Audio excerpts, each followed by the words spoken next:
We have joining us for this segment, State Senator re-elect Mike Brady, as we chat with him from time to time. How are you doing post-election, Senator Brady?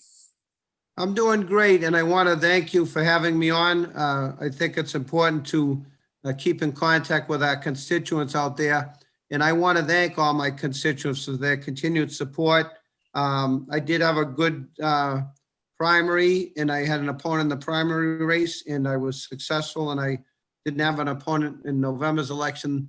But I'm very grateful to all the support I've had. I've had a lot of support from labor groups across the board and constituents and a lot of friends. And as you know, none of us does it alone. And I'm grateful for all the friends and support I have out there.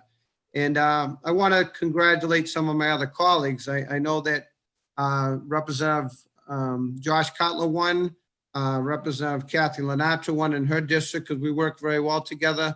Sue Moran, the senator down in the Plymouth, Barnstable area in Falmouth. And some of my other, Carol Doherty down in Taunton area, and she's got part of Easton, which I have part of Easton in my district. And my Brockton delegation, Claire Cronin, Jerry Cassidy, and Michelle DeBoer all won. But I'm grateful, and that's one thing we're very fortunate in the Commonwealth. We work very well together. And I know Representative DeCoste won in Hanover, and we've got a lot of things we have to do in these towns. As you know, Hanover's got the mall being developed. There's still that fireworks site that we have to get cleaned up.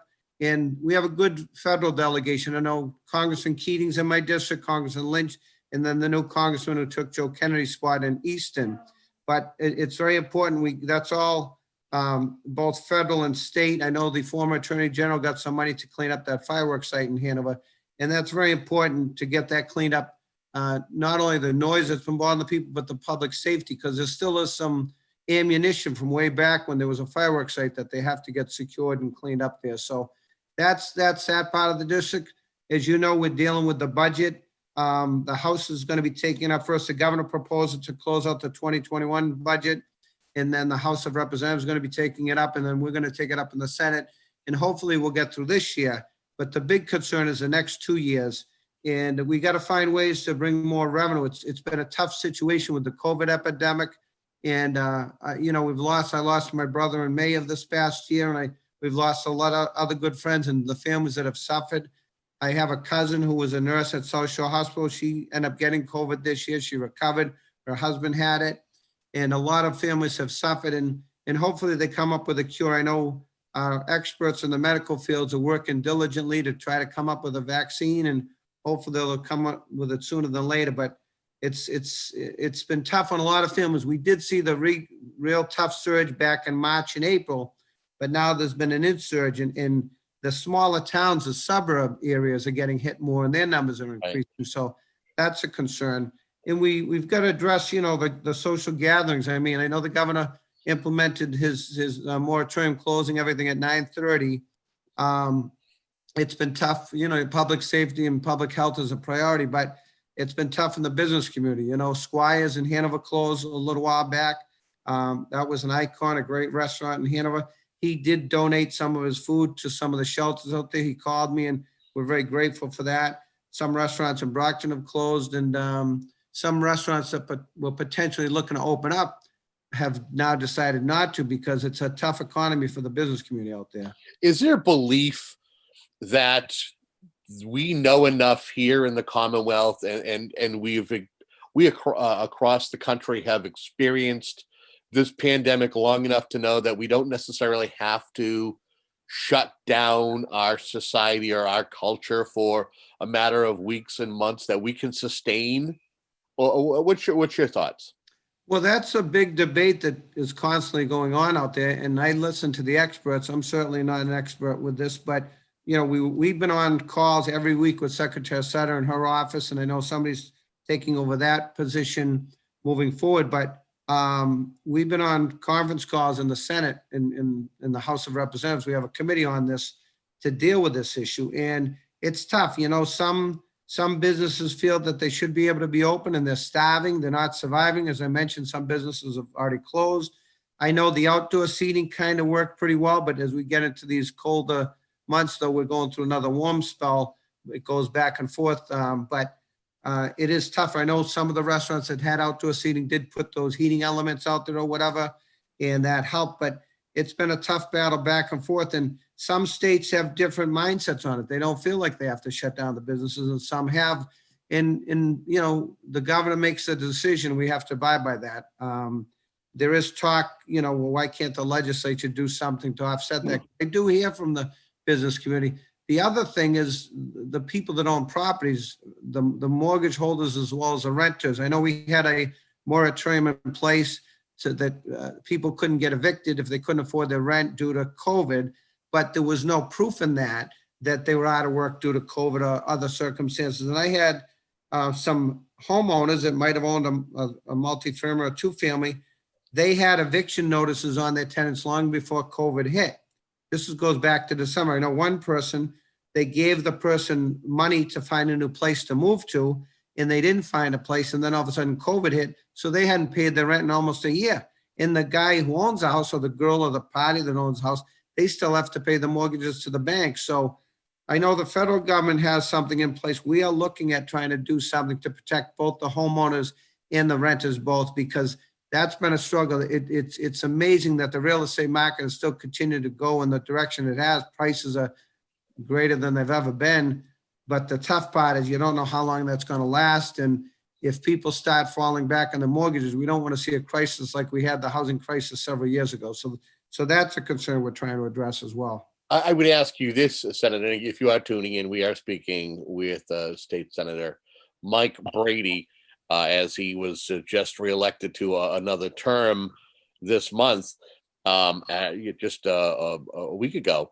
And I would say, looking at the revenues, you know, when there was a discussion ongoing this summer about will there be a deficit for the budget? Will there be enough money in the stabilization fund if it needs to be offset?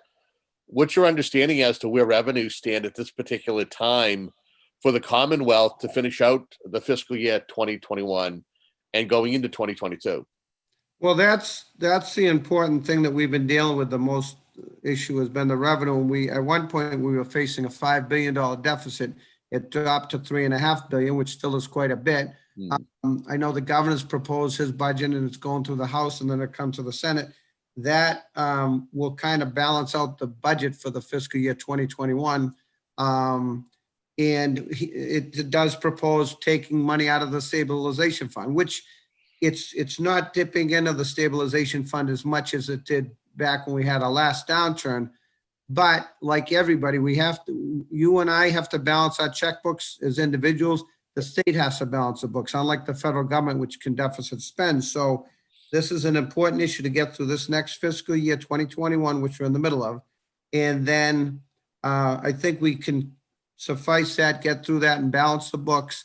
But the concern is the following 2 years. And if we do draw too much out of that stabilization fund, it's like a savings account like you or I would have in our own accounts, that could offset our credit rating with Wall Street. It could affect other things. And we have to prepare for those 2 fiscal years coming down the road, because the projections they could be worse unless things start turning around. Like even tourism, I serve as a vice chairman of tourism, and people may not think that's an important committee, but you know, look at Plymouth alone this year. It was going to be the 400th anniversary. They had to put it on hold. A lot of money was spent preparing for that. I know former Senator Vinny DiMacedo was very involved. He's now working at Bridgewater State, and Senator Sue Moran has gotten involved. And you know, there was a lot of money that comes into the Commonwealth, down the Cape, the tourism for that area. Even up in Boston, I visited Franklin Park Zoo with the tourism committee. It's the first time we had some of our colleagues together. We were all outdoors. We had the mask on, and I hadn't been there since I was a young child. And it's an amazing job. They've cleaned it up, and they work hand in hand with Stoneham Zoo and the tourism there. And they have a good thing for the young children and even as an adult, you know. So all the tourism industry in the Commonwealth brings in a lot of revenue, which we can put then back into the general fund. And that's been hit hard. You know, I know at the end of the summer, the Cape numbers did go up, and where people were able to work virtually from home, a lot of people that did have second homes or cottages down the Cape could have worked there, but not everybody can afford to do that. And that's the tough part. The poorest of the poorest really get hit the hardest. even with the school situation, every town and city is different. Some schools are going total virtual, remote. Some have a couple days of classroom in the classes and then some at home. But again, families that can afford daycare or a babysitter or whatever, they're surviving. But the poorer families that depend on school or other sources, they cannot afford it, and they have to make a decision. Do I stay home with my child or do I go to work? And that's affected the workforce drastically as well. So we have to find resources to help that out. And this all goes back to the revenue in the Commonwealth, and we're looking at other ideas. I'm a big supporter of fantasy sports and DraftKings, and my constituents overwhelmingly have told me they support it. And I don't do it, but everybody under 50, they can go to, like from our area here, they can drive down to Rhode Island, just over the border. It's about a 30 to 40-minute ride. They can bet on the Patriots. They can bet on how many touchdown passes Tom Brady throws for Tampa Bay and everything else. And that's a way to get revenue. They estimated $25 million of revenue coming into the Commonwealth. That won't help suffice the whole budget, but it will help bring more revenue in. And every state around us has been doing it. So we're I know we wanted to do it right. We didn't want to jump into it because there was some mistakes from other states. But the bottom line is, we have one company that's housed in Massachusetts and Boston. We should be taking advantage of that. And there's a company in England that has bought Plain Ridge, and they're also involved with the FanDuel. So there's revenue out there that we can retain. Another idea, and I did file an amendment to the economic development bill that's still in a conference committee, but I know our leadership did say we will take it up when we address the next year's budget. So that's something we have to do. And another thing is the horse racing industry. We don't have any more live horse racing in Massachusetts. There's a trust fund that's sitting there with many dollars in it. And again, I don't want to hurt the companies, the horse areas, the farms that are still in business. Like I know there's one in the western part of the state. They may train horses to race at Saratoga or New York. So you want to sustain that, but there's a lot of revenue that's sitting there not being used. We can maybe offset some of the deficit with that. Again, if horse racing ever does come back to Massachusetts, we can re-implement that. But that's been a big hit to our Commonwealth in the elimination of dog racing. I know that there was only a couple tracks on the eastern part of the Commonwealth, not too many out on the western part of the state, but a lot of jobs are lost and revenue. I know the Rainham track, which is just south of my district, a lot of Brockton residents, teachers in their off season would work down there. Young college students would get part-time jobs, and it helped a lot. And I know they did put a bid in for the slots. They didn't get it. Went to Plain Ridge, but that's another loss of revenue we have. And I know that, I love animals. I'm a big animal supporter. I know sometimes people care more about animals than humans. So I'm very conscious about bills to protect animals and all that. But all they did was shift these dog racing down to other states that don't have the same protection for animals as we did in Massachusetts. So we have to be creative and look at other ideas to get revenue in here. And it's so important because there's so many things on the table that we were doing good. The economy was doing good. It usually goes in 10-year cycles, and this pandemic has really affected a lot of people all across the board. Yeah, and I wanted to ask you, how does, knowing that you've been elected to another legislative session, another 2-year term, how does that affect any goals that you want to set and for you to be able to extend your constituent services? It makes it virtually hard because you have to remotely meet with individuals or talk with them by phone. And how does it hurt initiatives that the state has put forth? You mentioned education a few minutes ago. I know that the state had passed the Student Opportunity Act. I mean, has that been put on the back burner, or is it still in motion? Well, what we're doing now, this past year, we level funded it plus adjusted for inflation. And that's still not enough. And this is a big thing. And now with schools having a lot of remote learning, it's a whole different world we're living in. But we're hoping to keep that getting implemented, but we're going to make sure we can fund it. And that's a priority. I know it took many years to get implemented. We passed the Ed Reform Act several years ago in 1993. That obviously didn't help everybody. And there's a lot of disparity on how the schools are funded. And you hit the nail on the head. And that's why we have to be creative. I mean, local aid through the state lottery has been great, but that got affected for a while with COVID. And people weren't going into the businesses because the businesses were closed with Keno and all that. So we got to make sure that student opportunity gets funded moving forward down the road. But, I listen to a lot of towns is like Whitman Hanson School District. They're combined, and Hanson is facing some tough choices to make. And there's been, concerns about layoffs and with public educators, with helpers in the schools. And it's been very tough because that would have been the greatest accomplishment in my career as an elected official, the Student Opportunity Act. I was honored to be a part of that. I was proud of it, but then the COVID hit. So as I mentioned, this year, they're level funding plus adjusting for inflation. But the bottom line beyond that is we've got to make sure that funding and that law is implemented the next couple of years. And that's a big thing with revenue choices that we're going to have to make. As we get ready to wrap up our segment, we got a couple of more minutes left here.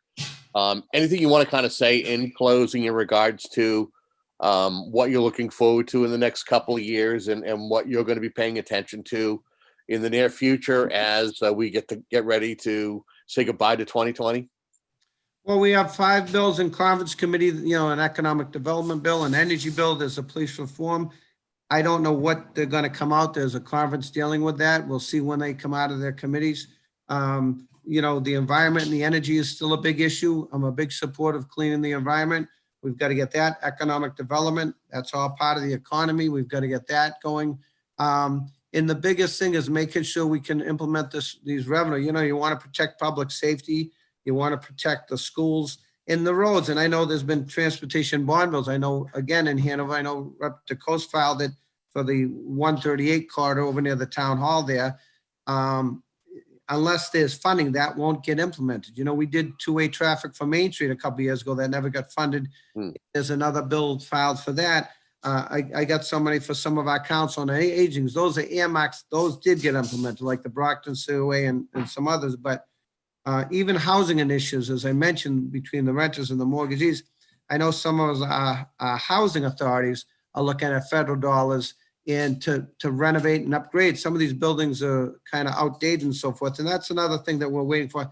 Now that the election is over, we're still waiting to them to come up with a decision at the federal level because we need those federal dollars. And, prior to the election, they passed a $3 trillion package in the federal House of Representatives. The Senate did not. We're hoping that will get resolved, at least get some of that money, because that's important. And the other thing is, with the COVID money, I know Plymouth County got some money that has to be used by the end of the year. And they've been doing a pretty good job implementing it and writing checks to a lot of towns in Plymouth County. It's been very important.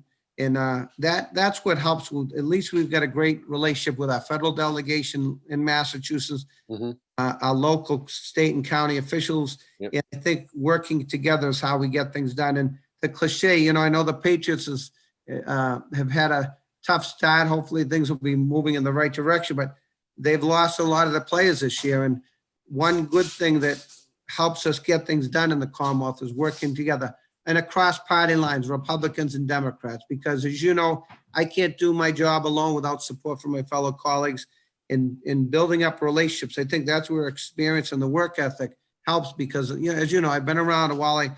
When I first started, I didn't have as many gray hairs as you know, but you build up relationships with people. And this goes hand in hand with the private sector as well. I was in the private sector. I owned an insurance business at one point. You build up relationships with people and you build up work ethics, and that's how you get things done. And I think moving forward, I'm mostly happy with most of the results that happened. One race I was kind of surprised was the county commissioners. I don't know the new county commissioner from Rockland that well. He just got elected, Jack Reardon, who grew up in Brockton. I was kind of surprised he didn't succeed. And I want to congratulate the two county commissioners. I know Greg Hanley topped the ticket, but everybody else that I expected was successful, most of them across the board. We did lose 2 senators this year as far as not winning re-election. Jim Welch on the west part of the state, and I know Senator Tran, he got beat. So we have a new Democrat added to the state Senate in that sense. But there's so many important issues, and the bottom line is we got to deliver the revenue back to the district to help sustain basic public services. And that's supporting all departments across the board. And hopefully we continue to do that. And hopefully the economy does get better. I mean, every day you look at the stock market and it's very volatile. One minute you think it's going down, the next minute, Biogen's maybe got a cure for Alzheimer's or whatever. So or help so that those stocks go up. And that's a big thing, delivering the goods. And that's what I'm here for. And I'm here to listen to the people. That's the old cliche. That's why we get 2 ears. And I know sometimes I'm like an old man with these 10-hour stories, but we have to get our input from our residents. So it's my job to listen to the constituents and then try to deliver that at the state level. And if anybody needs to reach me, my office number is 617-722-1200. And then it's michael.brady@masenate.gov. So any ideas people think we should be doing, please don't hesitate to contact me. Senator, as always, thank you for your time, and we look forward to having more conversations with you. Thank you very much. And again, I look forward to coming on your show again and keeping the constituents updated. And thank you for tuning in for another episode of CrossTalk with State Senator Mike Brady. Until next time, have a good day.